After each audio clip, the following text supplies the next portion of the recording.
여러분들의 가정이 주 안에서 날마다 평안하고 또 화목하고 또 기쁨이 충만할 수 있기를 주님의 이름으로 축복합니다. 사랑하는 여러분, 서양 속담에 이런 말이 있어요. 악마가 인간으로부터 박탈하는 마지막 자국은 어머니의 자국이다라는 말이 있어요. 무슨 말일까요? 책이나 혹은 다른 어떤 사람으로부터 받은 영향도 악마는 쉽게 그 자국을 떼어낼 수가 있지만 어머니로부터 받은 그 자국은 그만큼 쉽게 떼어낼 수가 없다는 것이죠. 그만큼 부모로부터 받는 영향력이 자녀들에게는 크다는 것입니다. 오늘 우리가 이 질문에 어떤 대답을 할 수가 있을까요? 성도의 가정으로서 믿음의 가정이 되기를 바라는 여러분에게, 여러분은 자녀들을 향해서 오늘날 무엇을 말하고 또 어떤 것을 표현하고 있는가? 이 질문에 여러분들은 어떻게 대답할 수가 있을까요? 이 물음에 답하기 위해서는 우리는 하나님께서 믿음의 자녀들에게 원하는 삶에 대해서 알 필요가 있는 것이죠. 이 물음에 대한 답을 찾기 위해서 오늘 우리가 읽은 본문에서 이 답을 해결해 보려고 합니다. 오늘 우리가 읽은 성경이 요한 3서죠. 요한 3서는 사도 요한이 가이오와 또 하나님의 모든 백성들에게 쓴 책입니다. 특별히 하나님의 자녀들에게 쓴 책이라고 볼 수가 있겠죠. 그런 맥락 속에서 하나님께서는 하나님의 자녀에게 이 땅 가운데 어떻게 살기를 원하는가? 오늘 본문을 우리 다 같이 한번 읽어보도록 하겠습니다. 요한 3서 1장 4절 말씀입니다. 읽겠습니다. 시작.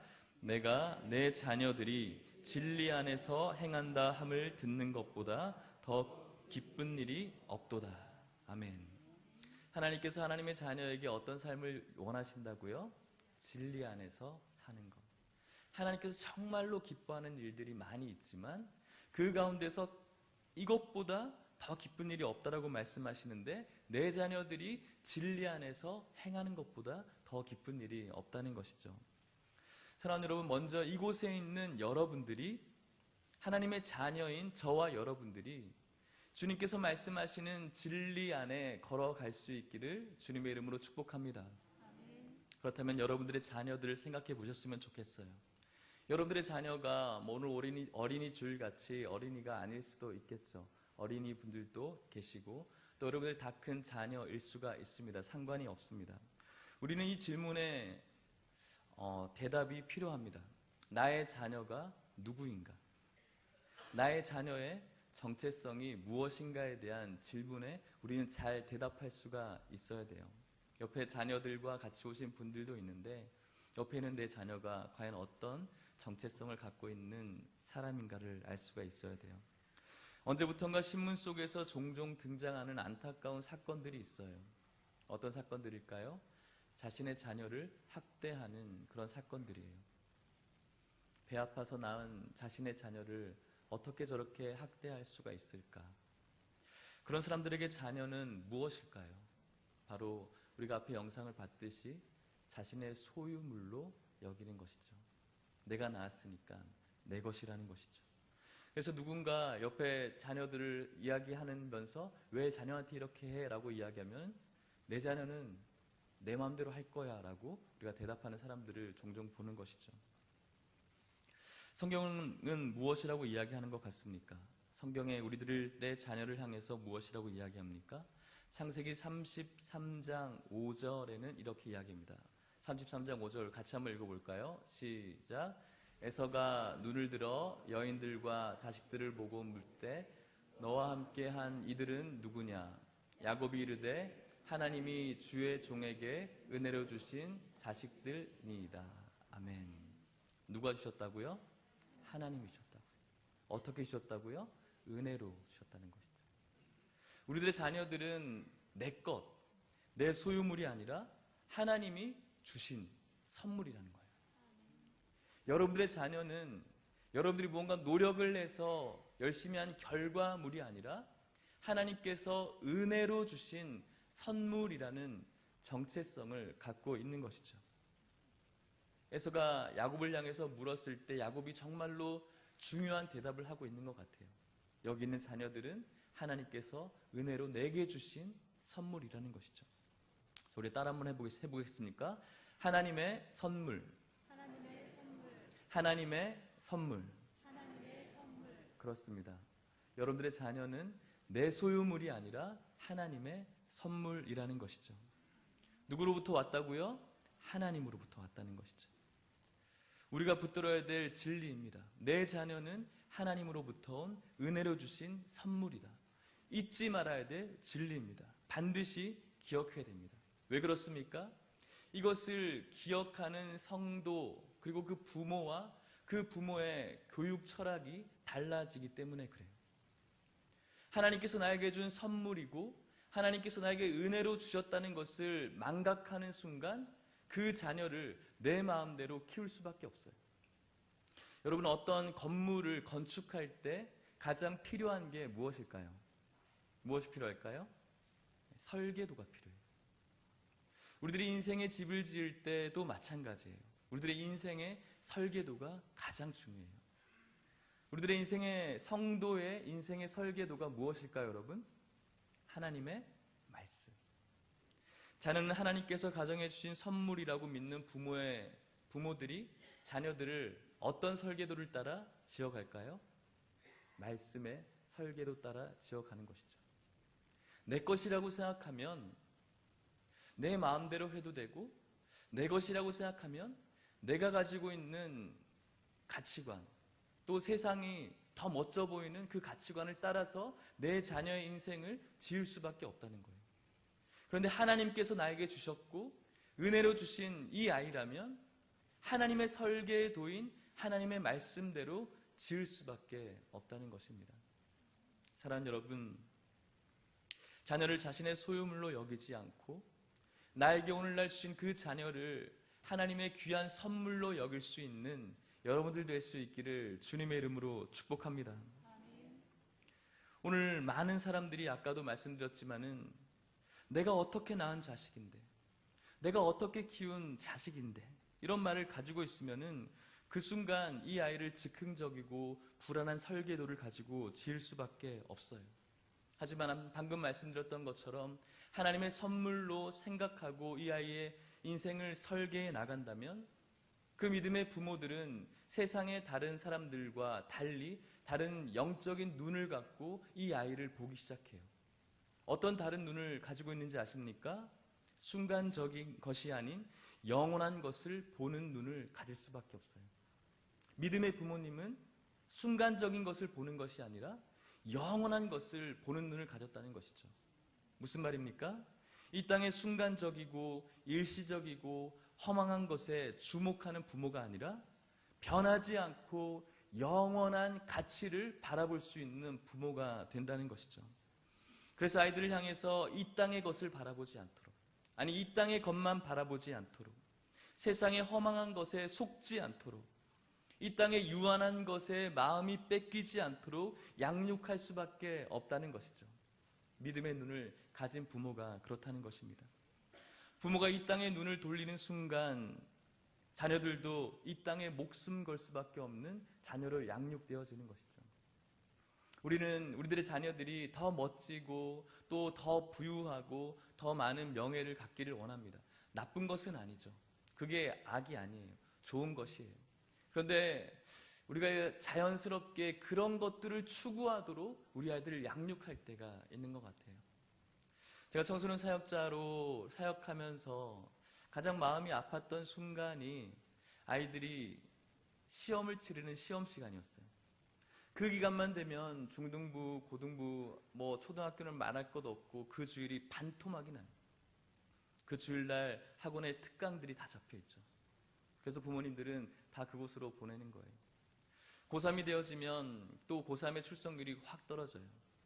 부모님들이 자녀들에게 이렇게 이야기를 하는 거예요. 네가 1년만 교회를 쉬어. 1년만 좀 공부를 열심히 하고 좋은 대학 가면 좋을 것 같아. 왜냐하면 너가 커서 좋은 직업을 갖게 되면 그 직업을 통해서 하나님의 영광을 돌리는 것이 더 멋지지 않겠어? 세상에서 좋은 직업을 갖고 사람들에게 멋진 영향력을 끼칠 수 있어야 하나님께 영광 돌리는 삶이야라고 말하는 거죠. 어떻습니까? 이성적이죠? 받아들여지시죠? 그런데 그렇지 않아요, 여러분. 세상에 잘난 사람들 중에 교회 다니는 사람이 많이 없어서 오늘날 많은 크리스찬들이 이토록 욕을 먹고 있나요? 세상에 인기 있는 사람들 중에 크리스찬들이 많이 없어서 오늘날 인터넷 댓글에 기독교만 이야기하면은 악성 댓글이 이렇게 많이 달리고 있나요? 그렇지 않아요.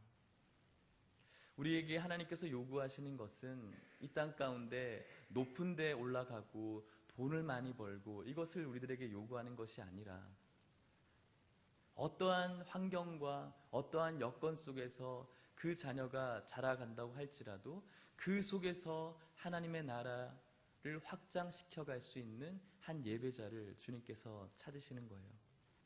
그들이 처해 있는 모든 환경 속에서 하나님의 말씀대로 살아갈 때 그 연약하지만 부족해 보이는 한 인물을 통해서 하나님의 나라가 영광을 받고 하나님의 나라가 확장되어져 가는 거예요.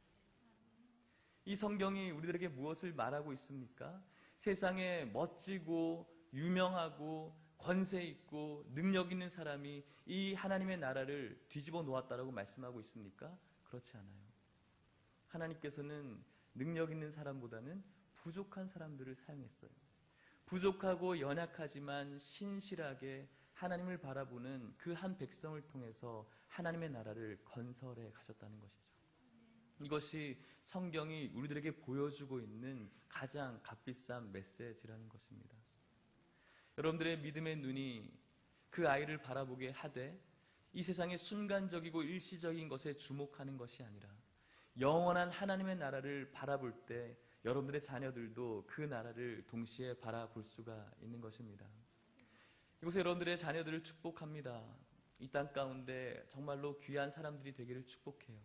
하지만 그것보다 더 축복하는 건 어느 장소 어떤 일에서 무엇을 하든지 간에 그곳에서 하나님의 말씀대로 살아가는 것을 축복합니다. 그런 자녀를 통해서 하나님께서는 놀라운 일을 시작하게 될 줄 믿습니다. 믿음의 눈을 떠서 자녀를 보는 또 하나의 부모님의 영적인 안목이 있는데 그 눈은 외모가 아닌 중심을 보는 눈을 갖게 돼요. 어떤 눈입니까? 지금 자녀들의 현재의 모습 속에 실망하지 않고 그 중심에 살아 역사하신 성령님의 내주하시는 그 아이의 귀한 영혼에 주목할 수 있는 눈을 갖게 되는 것입니다. 지금 그 아이가 무언가 모자라 보이고 내 마음에 부족해 보여도 분명히 그 중심에 살아계신 하나님이 계시다는 것이죠. 그 살아계신 하나님께서 이 아이를 하나님의 말씀대로 설계해 나갈 때 이 나라와 교회를 위해서 아름답게 쓸 제목으로 커가게 하실 것이라는 믿음을 갖게 되는 것이죠. 현재의 모습에는 좀 실망스러워 보일 수도 있죠. 하지만 그 미래를 바라보는 것입니다. 그 안에 동일하게 하나님께서 살아계시기 때문에 그렇죠. 이런 믿음의 눈을 가지고 있지 않은 세상의 부모들은 모자라고 연약하고 또 뭔가 탐탁지 않은 자녀들을 향해서 더 채찍질하고 또 학대할 수밖에 없는 것이죠. 사랑하는 여러분, 여러분들의 자녀를 향한 믿음의 눈이 열릴 수 있기를 주님의 이름으로 축복합니다. 여러분의 가정의 딸과 아들들은 하나님께서 축복으로 주신 선물이라는 사실을 믿을 수 있기를 축복합니다. 여러분의 마음대로 기분에 따라 세상의 잣대에 따라 설계하지 마시기를 축복합니다. 혹시 세상의 눈으로 여러분들의 자녀를 바라보셨더라면 이제부터는 자녀를 바라보는 눈이 달라질 수 있기를 원합니다. 비록 지금 여러분들의 마음을 좀 아프게 하는 면이 있다고 할지라도 그 자녀를 향한 소망과 기대를 포기하지 마십시오. 왜 그렇습니까? 우리 하나님께서 포기하지 않았기 때문에 그래요. 하나님께서 주셨고요. 하나님께서 은혜로 주신 그 아름다운 선물을 혹시 우리들은 포기한다고 할지라도 하나님께서는 포기하지 않으십니다. 특별히 부모가 기도한 자녀는 결코 포기하지 않아요. 저 역시 자라오면서 청소년기와 청년기를 거치면서 친구들과 문화들 속에서 곁길로 걸어 들어갈 수 있는 많은 기회들이 있었어요. 그런 기회 속에서 물론 그런 구렁텅이에 잠깐씩 발을 넣기도 했지만 그래도 돌아올 수밖에 없었어요. 그렇게 돌아올 수밖에 없었던 이유가 무엇이었을까요? 바로 아버지와 어머니의 기도였다라고 확신해요. 어릴 때 교회와 가정을 위해서 새벽마다 교회에 나가시던 아버지 어머니의 소리를 기억해요. 눈을 뜨진 않았지만 차가운 바람이 방문을 스치고 갈 때쯤에 저도 한 번씩 깨곤 했었거든요. 한참 후에 들어오시더니 어머니께서는 제 머리 곁에서 늘 저를 위해서 기도해 주세요. 한 번은 머리를 만지면서 기도해 주시고 또 어떨 때는 눈물 흘리면서 기도해 주세요. 때로는 그런 기도가 참 싫었어요. 왜냐하면 자고 싶은데 그 기도 때문에 늘 깨거든요. 굉장히 그 기도가 좀 빨리 끝났으면 좋겠는데 끝나지 않아서 서운할 때도 있었어요. 근데 중요한 것은 그렇게 기도하셨던 아버지 어머니의 기도가 저를 지금까지도 실패하는 삶 속에서 다시 돌아오게 하고 또 넘어졌던 그 삶 가운데서 다시 일어설 수 있는 큰 힘을 주었다는 것입니다. 사랑하는 성도 여러분, 하나님께서 여러분들에게 은혜를 주신 아름다운 선물, 그 자녀를 위해 기도할 수 있는 아빠와 엄마가 될 수 있기를 축복합니다. 지금은 그 자녀들이 여러분들의 기도를 이해하지 못해요. 지금은 여러분들의 자녀들이 그 기도를 싫어할 수도 있어요. 왜 저렇게 할까? 좀 그만 좀 하지 라고 할 수도 있어요. 하지만 그 잔상이 계속해서 남아있는 거예요. 세상 가운데 실패하고 넘어지고 멀어진다고 할지라도 내 마음 가운데 부모에 대한 잔상들, 이미지는 우리 아빠는 기도하는 아빠야. 우리 엄마는 기도하는 엄마야. 교회를 너무나 사랑하는 아버지, 어머니야라는 그 잔상이 심겨져 있는 거예요. 그래서 교회를 멀리 떠났다고 할지라도 내 마음이 주님을 좀 외면한다고 할지라도 돌아올 수 있는 근거가 된다는 것이죠. 부모님의 기도가 그렇다는 것입니다. 오늘 다시 여러분들이 자녀를 향해 무릎을 꿇을 수 있기를 간절히 소망합니다. 여러분 자녀들이 진리 안에서 행하기를 원하십니까? 그렇다면 여러분들의 자녀를 향한 무언의 교육이 굉장히 중요합니다. 말하지 않는 교육이죠. 창세기에 롯의 가정에 대해서 소개되어지고 있어요. 굉장히 눈에 보이기에 아름다운 땅 소돔이라는 곳으로 가서 터를 잡게 되죠. 그런데 그곳에서 많은 부요를 누리게 됩니다. 하지만 그 소돔이라는 도시가 하나님께서 보시기에는 악한 도시였죠. 그래서 나오기를 원했어요. 정말로 은혜 가운데 그들의 가정이 구원받을 수가 있었지만 그 소돔 땅을 나오면서도 자신의 아내는 그 땅을 그리워하다가 소금 기둥이 되어버렸어요. 그리고 그곳에 나왔지만 그들의 자녀는 여전히 세상 문화에 찌들어 있었죠.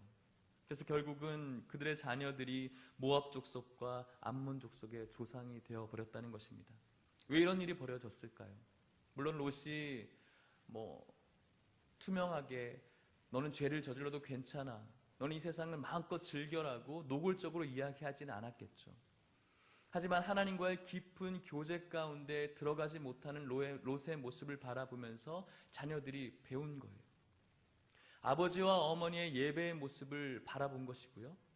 부모님의, 아버지의 찬양하는 모습을 보면서 배우는 거예요.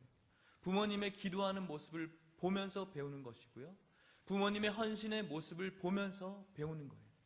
말하지 않아도 무언의 교육이 그 아이에게 더 커다란 영향력을 미치게 되는 것이죠. 이것은 교회뿐만 아니라 세상 밖의 부모들도 마찬가지예요. 부모가 자녀들을 향해서 약속을 지키지 않을 때 자녀들은 마음의 상처를 입을 수밖에 없어요. 부모가 자신의 잘못을 인정하지 않을 때 부모의 리더십은 흔들릴 수밖에 없죠.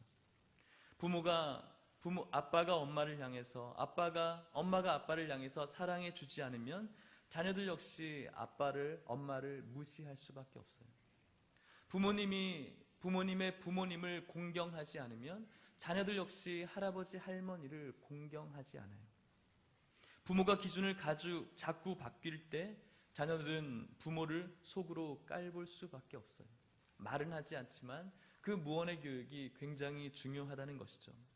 그렇기 때문에 성경적인 부모는 하나님 앞에서 정직과 성실함으로 진리 안에서 행하는 삶을 보여줄 수가 있어야 돼요. 정직과 신실함이라는 말씀을 드렸어요. 하나님 앞에서. 사람들 앞에서 드러나는 교육은 의미가 없어요. 하나님 앞에서 정직하게 신실하게 진리 안에서 그 아이들을 행할 수 있도록 모범을 보여줄 수가 있어야 되는 것이죠. 자녀들이 부모님의 모습을 가정에서 많이 봐요. 근데 교회 가면 부모님이 달라져요. 우리 부모가 달라졌어요. 많은 불행하지만 목사님들의 자녀들을 볼 때 모 아니면 도 같아요. 굉장히 열심히 믿는 아이들이 아니면 완전히 빗나간 아이들이 많더라고요.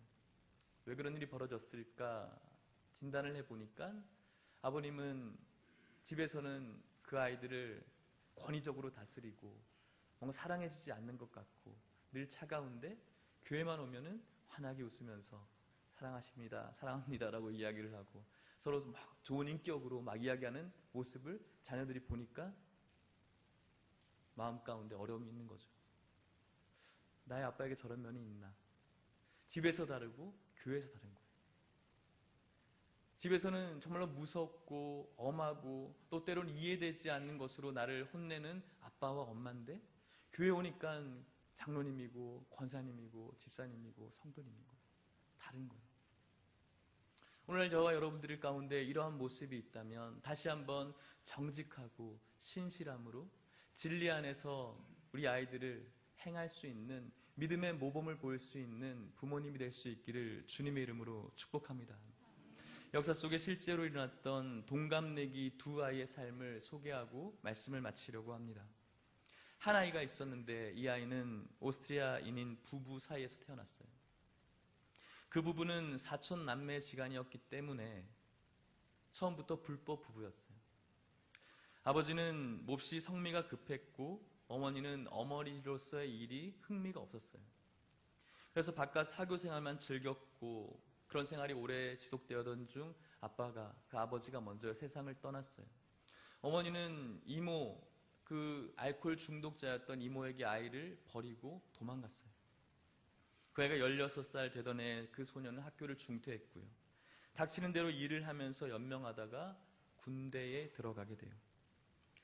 제1차 세계대전에서 그 나라가 패배를 했고 그는 정치 기회에 투신했고 그 나라의 극렬 분자가 되죠. 반란 음모에 가담했어요. 투옥이 되었고 다시는 정치에 가담하지 않겠다라고 약속을 하고 풀려났어요. 그러나 그 소년은 더욱 맹렬하게 정치 활동을 했고요. 결국은 1933년 자기 자신을 국민의 절대 영도자로 만들어버렸어요. 이 사람이 누구일까요? 아돌프 히틀러였어요. 독일과 전 세계는 전쟁에 휘말렸고요. 그 반세기가 지난 오늘까지도 수많은 사람들이 이 아이 아돌프 히틀러가 내뿜은 독기 때문에 많은 고통을 받고 있다는 것이죠.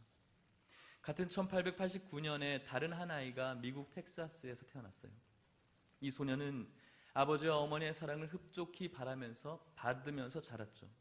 부모는 이 어린아이를 데리고 시골로 갔어요. 왜냐하면 이 시골로 가서 농촌 생활을 하면서 이 아이가 신앙생활을 잘 하기를 바라는 마음으로 시골로 갔던 거예요. 아버지는 이 소년에게 하나님을 두려워하라는 가훈을 가지고 이 아이를 양육했어요. 온 가족이 이 교회에 가장 적극적으로 봉사하는 이름으로 드높였어요. 소년은 상당히 클 때까지 그 어머니의 두 팔에 안겨서 간곡하게 기도하던 그 매일 저녁의 일과를 노년에까지 기억한다라고 이야기했어요. 이 소년은 역시 군대에 흥미를 느끼고 웨스트포인트 육군 사관학교에서 졸업했어요. 이 소년이 누구일까요? 드와이트 아이젠하워였어요. 1944년 6월 6일 이 둘이 놀리만 전투에서 대면하게 됩니다. 무려 11개월 동안 한 명은 독일에서 또 한 명은 연합군으로 전쟁을 벌이게 되는 것이죠. 결국 히틀러는 1945년 4월 30일 방공 지하실에서 스스로 목숨을 끊어버렸죠. 이 소식을 접한 세계가 어떤 반응을 보였을까요? 박수를 쳤어요. 한편 아이젠하워는 1969년 80세에 이르러서 하나님의 부르심을 받았어요. 이 이야기가 전파를 타고 방송되자 모든 세계가 이 죽음을 애도했어요. 이 동갑내기 이야기는 오늘날 우리들에게 어떤 메시지를 던져주고 있는 것입니까? 아버지와 어머니가 믿음대로 인생의 설계를 하는 것이 얼마나 중요한가를 우리들에게 극명적으로 보여주고 있는 것이죠. 이 아이가, 우리 여러분들의 아이가 복음 안에서, 진리 안에서 행할 수 있게끔 가르치는 것이 얼마나 중요한 일인가 다시 한번 우리들의 마음 가운데 깨닫게 하는 것입니다. 사랑하는 여러분, 자식 농사가 제일 힘들다라는 말이 있습니다. 이 말에 동의가 됩니다. 제 아이들도 8살, 5살인데 정말 너무너무 힘든 것 같아요. 말을 정말 안 들어요.